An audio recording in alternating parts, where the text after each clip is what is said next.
Olá, sejam muito bem-vindos a mais um painel do Stark Experience. Meu nome é Bruno Barazzutti, sou da Stark Insurance e é um privilégio mediar uma conversa muito importante para o mercado de logística e securitário. Sabemos que a logística, apesar de ser um motor da economia, apresenta desafios para análise e aceitação de riscos, né? E o tema do nosso painel de hoje é risco, subscrição e logística, as perspectivas das seguradoras. E teremos a honra de ouvir as perspectivas do Adailton Dias, vice-presidente de subscrição da Sompo. Adailton, seja muito bem-vindo aí ao nosso painel e obrigado por estar aqui com a gente conversando sobre esse tema tão importante. Olá, muito obrigado. Fico bastante contente pelo convite, poder ter a oportunidade de bater esse papo com vocês e também transmitir aos nossos colegas no mercado logístico, transportes, porque isso é um fator bastante importante para a nossa economia. Bom, Adailton, para a gente começar, a gente sabe da importância, né, de seguradoras fazerem uma análise e subscrição adequada para a questão aí de fazer um produto mais assertivo para os seus clientes. Então, para a gente começar aqui a nossa conversa, na tua visão, qual que é a importância estratégica da área de subscrição dentro de um produto de seguro de carga dentro de uma seguradora e como que essa área de subscrição impacta no resultado da companhia? Bem, eu costumo dizer que a área de subscrição ela é o coração da companhia. Tá? São ali que chegam as oportunidades captadas pela nossa área comercial, através dos canais, em especial aqui na Sompo, o canal de corretores. E ali a gente começa a fazer a primeira análise, e a primeira análise de subscrição é o parceiro, quem é o corretor. Tá? Segundo, você começa a analisar uma série de fatores extremamente importantes para que você possa ter uma percepção clara do risco que a companhia está predisposta a assumir mediante o capital que ela vai colocar naquele negócio. Então, fatores relevantes, né, especialmente falando aqui no transporte e logística, saber o histórico do cliente, saber exatamente o que ocorreu, porque com base nisso, nós aqui da área de subscrição teremos condições de precificar de forma adequada, estabelecer critérios de gerenciamento de risco que possam atender às características do cliente e também ajudar com uma policy que chamamos a policy tailor-made, ou seja, uma policy feita sobre medida. Uma coisa que eu vejo com bastante positivo ao longo do tempo é que hoje se tem muitas informações, seja dados estruturados ou dados desestruturados, né? Essas informações hoje elas estão disponíveis na internet, na troca de informações com alguns órgãos e também, e principal, através do questionário de informações que o corretor obtém junto ao segurado. Isso facilita muito, porque aí a área de subscrição consegue fazer a precificação, estimar qual é a perda, estabelecer o plano de gerenciamento de risco e, com tudo isso, fazer um equilíbrio que nós chamamos de técnico atuarial, porque uma companhia, como qualquer outra empresa, qualquer indústria, ela precisa dar lucro. Então, tem que ser bom para o cliente, tem que ser bom para o corretor, tem que ser bom para a seguradora e hoje tem um player já há algum tempo, que é as empresas de gerenciamento de risco.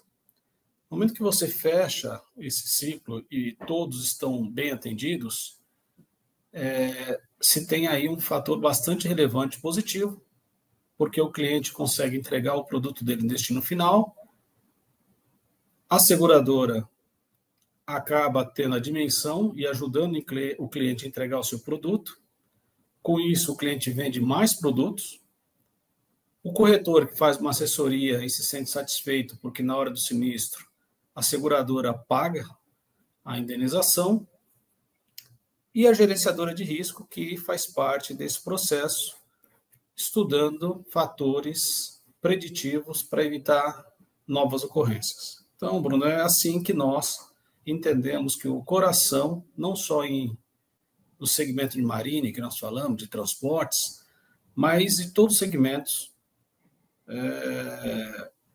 do seguro, na parte de subscrição. Cada um com a sua particularidade. Eu sou responsável aqui pela parte de agrícola, plantações, também a parte de equipamentos, a parte de transportes, que a gente está falando, mas tem a parte de equipamentos agrícolas, né, e property, a parte de energy, tanto petróleo como energias renováveis, e para cada uma dessas linhas de negócio, há uma ciência e pessoas altamente capacitadas para entender aquele risco e fazer a subscrição da melhor maneira possível. Adelto, tu trouxe de uma maneira bem clara e didática a importância da área de subscrição dentro de uma seguradora, né? E a gente vem passando por algumas mudanças de legislação, tecnologia, de mercadológica, né? Analisando assim os últimos 5 anos, né? Você vê alguma mudança muito substantiva na área de subscrição dentro de uma seguradora? Caso sim, o que tu acha que mudou nos últimos 5 anos? Os últimos 5 anos, o que eu vejo é que com o número de informações muito mais disponíveis, as companhias criando aí os seus bancos de dados também através da CNSEG, né, que é o RNS, Registro Nacional de Sinistros, isso se torna muito mais transparente. Hoje se tem informações de todos os lados. Se você vai na internet, você consegue ter informações de acidentes, de rodovias, locais críticos. Quer dizer, hoje o nível de informação ela é abundante. Há 5 anos atrás, ele tinha sim, mas não era numa velocidade como nós temos hoje. Também eu tenho observado que, especialmente no transportes, muitas tecnologias têm surgido para ajudar nesse processo. Então, assim, hoje o subscritor ele conta com ferramentas robustas que pode analisar acúmulo de risco, pensando, por exemplo, o que aconteceu lá no Rio Grande do Sul, uma catástrofe. Ele possui ferramentas na internet que vai te dar alguns insights do que exatamente regiões, área de risco, rodovias. A informação hoje está muito mais disponível.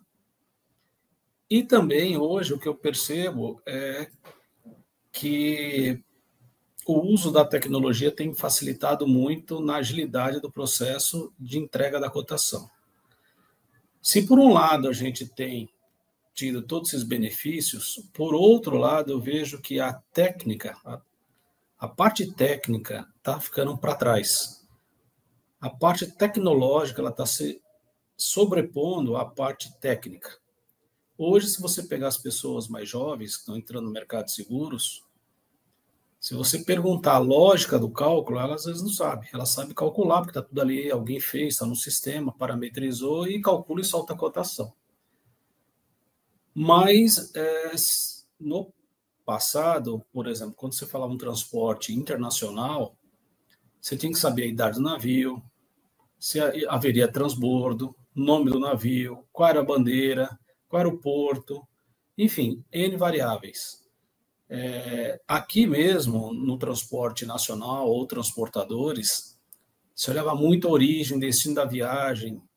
Hoje, praticamente, se definiu uma taxa única, se simplificou muito, mas esse pessoal mais jovem não sabe exatamente a origem, como aquilo... Por que essa taxa? Só sabe que ou está dando lucro ou prejuízo e que às vezes ele tem que ajustar, mas toda a parte de metodologia, isso está faltando. Agora, olhando para o futuro, e aqui na Sompo nós já implementamos boa parte disso, especialmente no Marine, transportes, quando eu olho 5 anos para trás e a gente vai olhar 5 anos para frente... Queria pegar um gancho aqui, Adailton. O futuro a gente vai falar daqui a pouquinho. Podemos... a gente tá vai ter um ótimo, pouco brother, tá bom. sobre as novas tendências. Então, assim, se puder guardar essa informação, a gente já traz ela daqui a pouquinho para a gente debater sobre o futuro. Mas, assim, eu observo muito na tua fala essa questão da importância das informações, né? E queria aprofundar um pouco mais o tema aqui na questão de processo de subscrição e critério de análise, né? Então, quando a gente olha o processo de subscrição, a gente tem inúmeras informações à disposição, como você falou, né? Os dados que estão um pouco mais lapidados, os dados que não estão tão estruturados, e essas informações, elas são externas, pode ser da internet, mas uma base confiável é o corretor parceiro da seguradora e o segurado, mas também as seguradoras têm os seus dados internos, porque dependendo do tipo do cliente, que de repente já contrata há alguns anos o seguro, ele já tem um histórico de cotações na seguradora e a seguradora consegue ver a evolução desse segurado ao longo do tempo através dessas cotações, né? E a companhia consegue consolidar essas informações.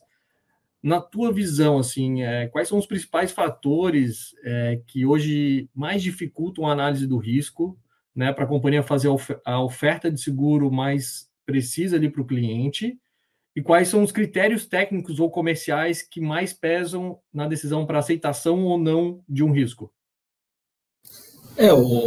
Assim, os fatores que mais dificultam, como você falou, né? A gente tem muitas informações hoje disponíveis, mas tudo passa por aquele corretor parceiro e por aquele corretor especializado.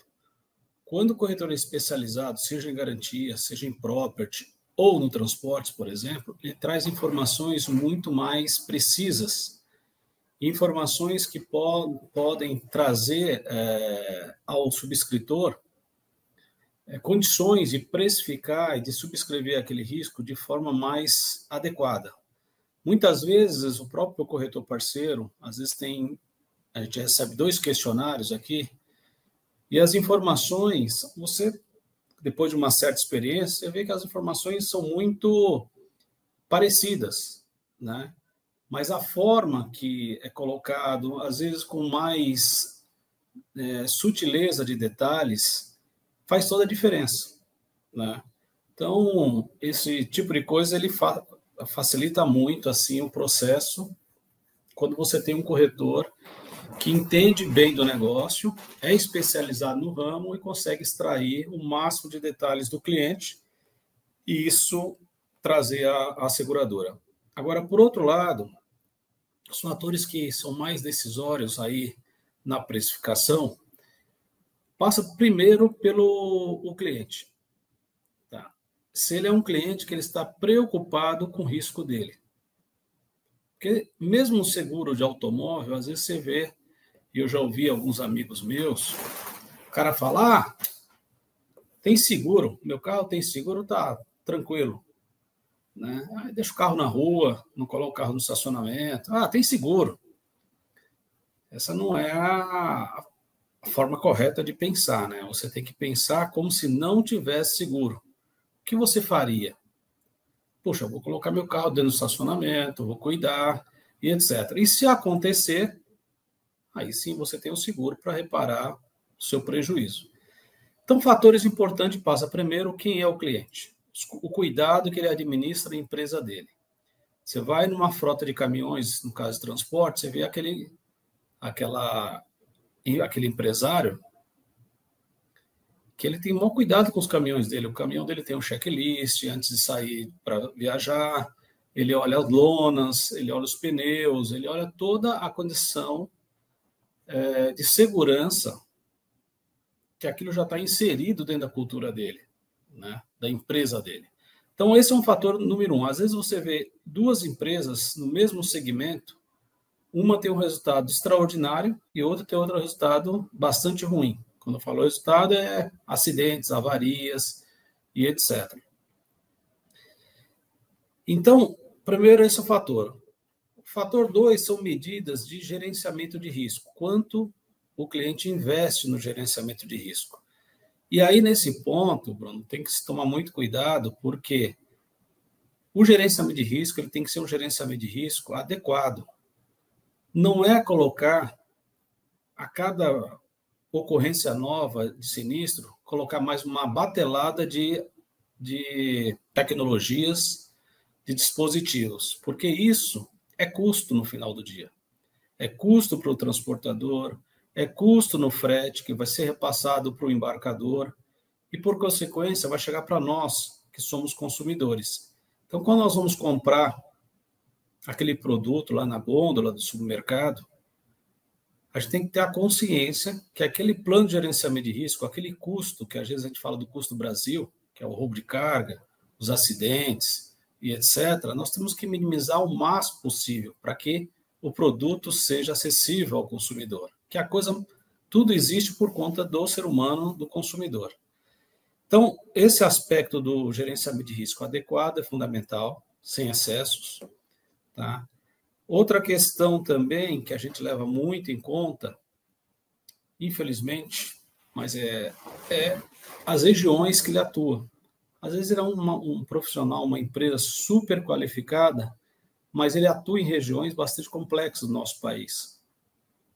Então, quando é feita a análise do risco, isso pesa. E, óbvio, aspectos como, por exemplo, o tipo da mercadoria. Se a mercadoria tem um alto valor agregado, uma atratividade muito alta, então o mercado paralelo, o mercado negro, ele vai, de todas as formas, tentar roubar aquele produto, porque existe um mercado, como eu falei, um mercado paralelo que precisa ser abastecido. Então, também esse fator do tipo de produto, eletroeletrônico, você vê celular, hoje você está na rua com celular, você já corre o risco de ser roubado. Você imagina um caminhão que está levando 5, 10 milhões ali de celulares zerinhos, o nível de atratividade que se tem nesse tipo de produto. O Adelton, esse ponto que você trouxe ele é importante, cada operação tem as suas particularidades, né? E assim, qual que é o segmento de negócio, perfil de operação, tipo de mercadoria que hoje representam maiores desafios assim do ponto de vista de subscrição? E não quer dizer que não vá dar uma condição comercial para o cliente, não é isso, mas assim, se tornam mais complexos para fazer análise, para precificação, para fazer um gerenciamento de risco adequado. Poder trazer alguns exemplos assim para a gente trazer assim mais específico para quem está nos assistindo? Sim. Vou falar de 3 categorias, né? Categoria número 1 é aquela categoria que tem fácil liquidez no mercado. Tá? Quando você fala de alimentícios, produtos alimentícios, fala de medicamentos, eletroeletrônicos, esse tipo de produto ele tem uma liquidez muito rápida. Então, se você roubar uma carga, se tiver um roubo de carga de ar-condicionado, especialmente no verão, em pouco tempo essa carga desaparece. A parte de gêneros alimentícios, infelizmente, tem um mercado paralelo, onde alguns mercados, geralmente pequenos, né, acabam comprando esse produto. E é uma sinalização muito clara. Se você vê, por exemplo, se um produto vale R$10, na média, lá no custo lá do fabricante, não pode chegar para uma empresa, um mercado, comprar por 8, não faz sentido. Tem alguma coisa que você tem que investigar, que às vezes o barato sai caro. Então, esses produtos, primeiro, tudo que tem bastante liquidez é onde se está e o momento da economia. Por exemplo, agora nós estamos falando do café. Você vai comprar café, você vai ver que o pó de café está absurdo. Você vai tomar um cafezinho ali, você paga um valor absurdo, porque o preço do café subiu. Então, estão roubando o café. Quando falta, por exemplo, estava um problema de seca, que roubaram caixa d'água. Você fala, pô, mas caixa d'água, roubou caixa d'água. Essa é a categoria que ela vai de acordo com a economia e de acordo com o movimento de procura da oferta e da demanda. Você tem uma outra categoria que é produtos de alta atratividade, como eu citei, eletroeletrônicos. celulares. Agora, por exemplo, você está falando de alguns produtos, como o Ozempic, Mounjaro, está todo mundo atrás desse produto. Você vê que tem quadrilhas entrando em farmácias para roubar a caneta. Você imagina quanto não vale um carregamento desse produto. Então, é um produto de alto valor agregado, são quadrilhas especializadas. O primeiro nível não é uma quadrilha tão especializada, é uma quadrilha que vê de oportunidade, mas não é tão organizada. Segunda camada é uma quadrilha extremamente organizada, tem a área de compras, a área de vendas, a área de logística, tudo muito bem definido, quem faz o quê. E aí você passa aí na marginal, você não vê ninguém com uma escopeta, um R15, você não vê isso. Você anda aí para São Paulo, várias regiões do país, você não vê isso. Por quê? Porque é o crime organizado, ele sabe exatamente aonde pegar o produto, tem o aliciamento do motorista e tem uma operação que eu chamo, que é a operação, vou falar, complexa. Se você pegar uma indústria automobilística gigante, né, que tem aqui no nosso país, você tem que fazer toda a parte de importação, a parte de peças, aí essa indústria, imagina o volume que ela tem, ela produz o automóvel, depois tem a distribuição desse automóvel, então você tem importação, você tem exportação, tem trânsito local, tem armazenagem, então aí você tem outro nível de complexidade para se analisar uma operação como essa. Então, são 3 níveis. Mais simples, mas que tem liquidez. Segundo, alta atividade, o crime organizado. E uma operação complexa, que aí precisa de muito know-how, porque se a companhia não precificar de forma adequada, ela vai tomar prejuízo, porque a operação é uma operação que requer muito conhecimento. E a gente está vivendo um mercado altamente competitivo, né, entre as seguradoras, né, Adailton? E nesse mercado de alta competição, assim, como é que a Sompo consegue manter a disciplina técnica na subscrição para não perder clientes, né? Olha, a Sompo, acho que como você sabe, Bruno, ela é líder no mercado de seguro de transporte no mercado brasileiro.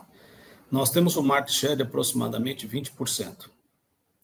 Atuamos em todo esse nicho que eu falei para você, tá? A mercadoria de altíssimo risco, nossa carteira está bem balanceada entre carteira de transportador e embarcador. Uhum. Nós temos uma central de monitoramento aqui no nosso prédio, que entre colaboradores da companhia e também parceiros estratégicos, gerenciadores de riscos, outros prestadores, nós temos em torno de 200 pessoas envolvidas nesse processo. No ano passado, nós monitoramos dentro da nossa central algo em torno de 15%, tá, de cargas de altíssimo risco. Isso representou algo em torno de 135 bilhões de reais. Então, como controlar? Tá? Não existe assim uma fórmula mágica, existe muito trabalho. Se nós somos a seguradora e pagamos o prejuízo, nós temos que olhar e ajudar o cliente sério a entregar o seu produto. Então, por isso que nós investimos aqui nessa tecnologia toda, nessa central de monitoramento. A Sompo hoje são 3 empresas, tá? A Sompo Seguros, garante seguro. A Sompo Service, que é a parte de serviço que eu acabei de citar, e nós temos um outro aspecto, que é a Sompo Re, que é a parte de resseguros, que no final é o seguro da seguradora, porque dependendo do limite do valor, você também aqui como segurador, você precisa se resguardar. Então, para nós mantermos o bom resultado e crescer de forma constante, número 1, excelentes subscritores. Número 2, contar com uma área comercial que saiba onde estão os bons negócios através dos seus corretores parceiros e trabalhar com corretores de primeira linha. 3, hoje nós gozamos do privilégio, por ser líder, de conhecer praticamente todas as empresas transportadoras, embarcadores do mercado brasileiro, saber as dificuldades que ela passou, se ela mudou o perfil, se não mudou, porque isso, com essa liderança, como você falou, com o banco de dados que a gente tem hoje, permite todo esse controle. Tá? Então, esses são aspectos assim que fazem a companhia se diferenciar. Nós somos atuantes lá na Comissão Estratégia de Seguros Corporativos da FENSEG e também eu sou vice-presidente da Comissão de Transportes da FENSEG. Então, quer dizer, nós estamos antenados em todos os pontos que diz respeito a esse segmento. Inclusive, saiu agora, dia 12 dessa semana, uma portaria da NTT, Suroc, que define exatamente que para os transportadores operarem, não sei se você já viu lá que o transporte tem um registro, que é RNTRC. Sim, claro, sim. É o E para Registro ter o Nacional seguro de de carga, precisa ter um registro ativo na NTT para poder contratar o seguro de carga, né? Um dos pré-requisitos. Então você já está antenado, hein, Bruno? É isso aí.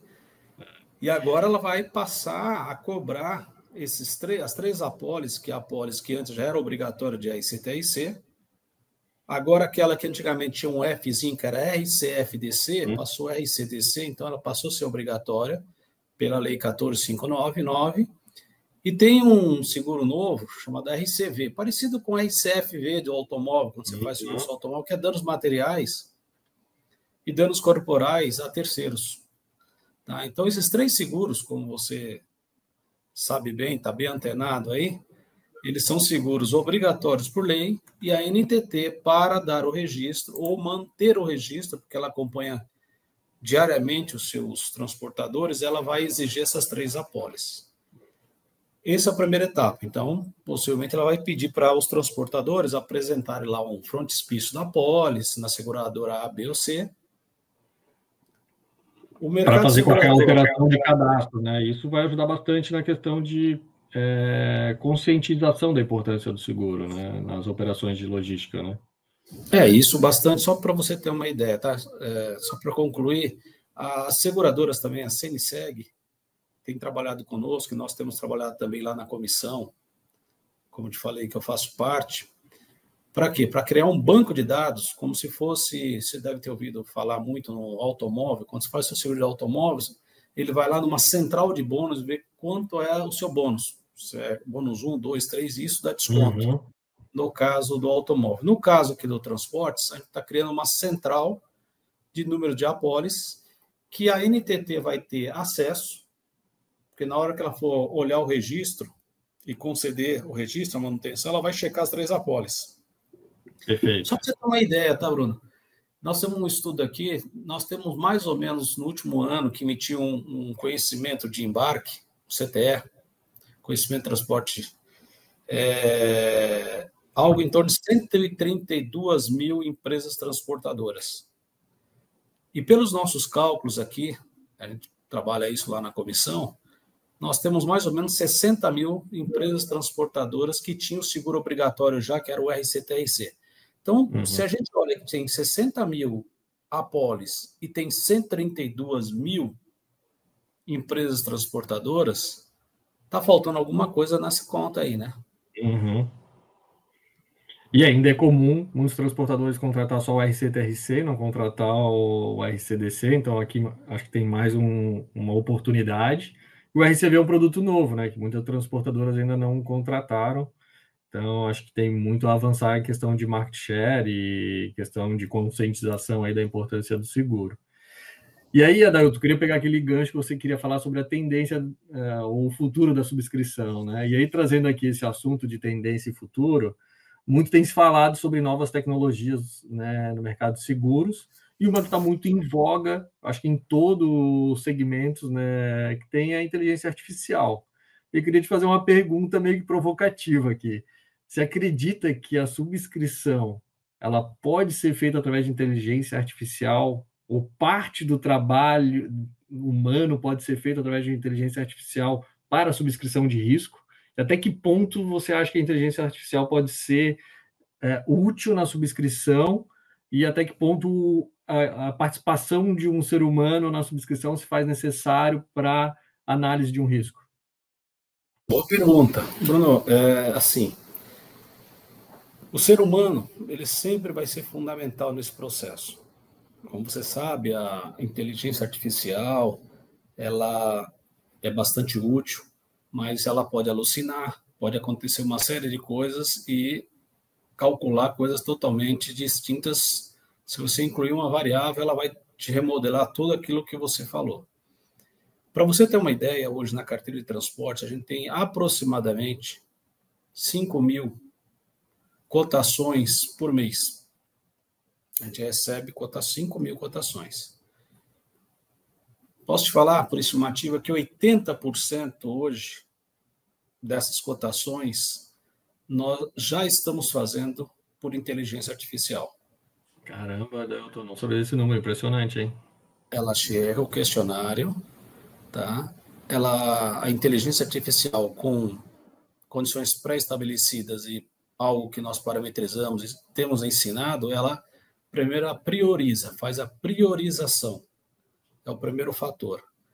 Depois que ela prioriza, de acordo com o que a gente entende aqui, de ser mais atrativo, o que é mais atrativo? Óbvio que nós estamos pensando em rentabilidade aqui, né? Puta, tem um tipo de transporte que a gente entende, região. Então, corretor, quer dizer, a gente criou as variáveis, parametrizamos e falamos, essa aqui é que tem que ser primeira cotação. Depois disso, nós temos o questionário, a gente recebe esse questionário. Como eu falei, a origem de tudo, o corretor insere lá o questionário. A inteligência artificial ela vai lá e lê origem, destino, tipo de mercadoria, percentuais por região, tipo de sinistro, se for acidente, se foi roubo, que região, qual valor. E depois de tudo isso, ela sugere uma cotação com gerenciamento de risco e com uma precificação. Ela também olha a minha taxa média do portfólio, porque a gente tem um portfólio de mais de 1 bi aqui, né? O ano passado produzimos 1 bi 100 nessa carteira. Então, eu tenho aqui diversos transportadores, embarcadores, ela vai lá e olha qual é a taxa para aquele segmento e traz como sugestão, olha, a taxa sugerida é essa, taxa calculada com base no histórico é esse, e a proposta que eu entendo que é a melhor proposta para o cliente é esta aqui. Então, a gente ganha agilidade, priorização, erros, retrabalhos, e 80%, e o subscritor ele não tem que ficar como antes, abrindo uma planilha de Excel para colocando origem e destino, ver o sinistro, tipo de sinistro, não, isso aí hoje a gente já tem tudo pela inteligência artificial. Isso no caso do transportes. No caso de property, para você ter uma ideia, os nossos inspetores iam e faziam um relatório de inspeção de risco e demorava um século. Hoje nós já estamos fazendo relatório de inspeção de risco por câmeras, onde se lê todo o processo.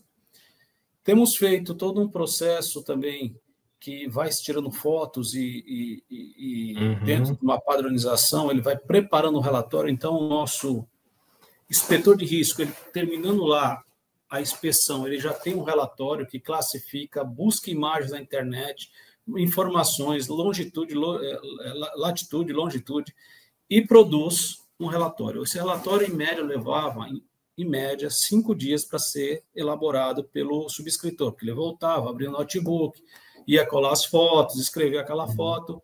Hoje, pela foto, já se traz, a IA já traz toda a característica daquele equipamento. Olha, esse equipamento é desse tipo, ano tal, fabricado na Alemanha, toda a especificação. Então, isso passou de 1 semana para 2 dias. A gente consegue terminar um relatório. E quando ele manda para a subscrição, que o pessoal de Property, por exemplo, tem que analisar esse relatório para fazer análise, o pessoal tinha que ler tudo. Aquilo, ele demorava, ia tomar um café, ia no banheiro, voltava, falava com um, falava com o outro. Levava um tempão para fazer isso. Hoje, toda essa análise e sugestão é feita em 15 minutos.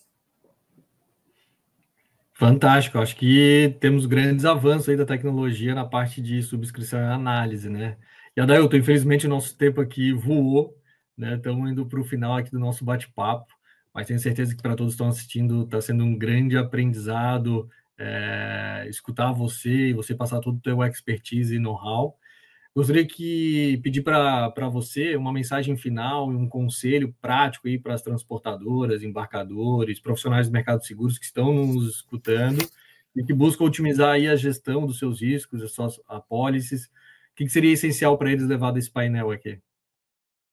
Olha, como eu falei, acima de tudo, né, o mais importante, nós temos trabalhado fortemente nisso, apesar de toda a tecnologia que tem disponível e está vindo aí numa velocidade grande, que a gente sempre olhe para o ser humano. Então, quando eu falo aqui em gerenciamento de risco, apesar de preocupado com a carga, estou preocupado com o ser humano, aquele que está dirigindo, está na bolé, que sai daqui, vai lá para Fortaleza, passar alguns dias na estrada. Estou preocupado também com esse motorista, porque às vezes ele está cansado e aí ele pode provocar um acidente. Então, se nós aqui, como mercado segurador, com esse cunho social que o seguro tem, além do aspecto financeiro, a gente conseguir trabalhar no sentido de evitar a perda de vidas, seja aquele que está na bolé do caminhão, ou seja aquele que está em passeio com sua família, o nosso papel como mercado segurador já valeu a pena. Então é isso, Bruno, que eu penso. Tem um papel social, um cunho social muito importante a questão do seguro, e especialmente esse seguro de transporte de carga. Então, falaria para o motorista, se ele está cansado, dá uma parada, sei que tem a pressão muito grande, mas a vida dele é mais importante. E nós aqui da Sompo estamos de braços abertos. E o gerenciamento de risco que eu peço meu time aqui fazer não é punitivo ao motorista, é suporte, porque ele está lá na estrada sozinho, às vezes não tem um lugar para tomar um bom banho, fazer uma boa alimentação, deixou a família dele para ganhar o pão, e o que a gente quer é que ele volte feliz para dar uma condição melhor para toda a família. Então, Bruno, é isso a mensagem que eu deixo para todos. Uma belíssima mensagem final, Adailton, e está muito alinhado com outros dois painéis que a gente tem aqui no Stark Experience, um falando sobre os desafios e oportunidades do segmento logístico, onde a gente foi abordado muito esse tema do motorista, e a gente tem um outro painel que é o motorista como protagonista na operação logística, que fala exclusivamente sobre a importância do motorista. Então, está muito alinhado aí essa tua mensagem final com outros temas que a gente tem aqui no nosso evento. Bom, quero agradecer imensamente a você, Adailton, por estar aqui com a gente, todo o time da Sompo também, por você compartilhar o teu conhecimento e expertise. Acho que ficou claro aqui na nossa conversa que as seguradoras são players fundamentais dentro da nossa cadeia de seguros e que o diálogo aberto e a transparência entre todas as partes são chaves para construir um mercado logístico mais seguro e eficiente, né? Para quem nos acompanha, o Stark Experience continua com uma programação imperdível. Não deixe de conferir. Muito obrigado a todos e até uma próxima. Um abraço.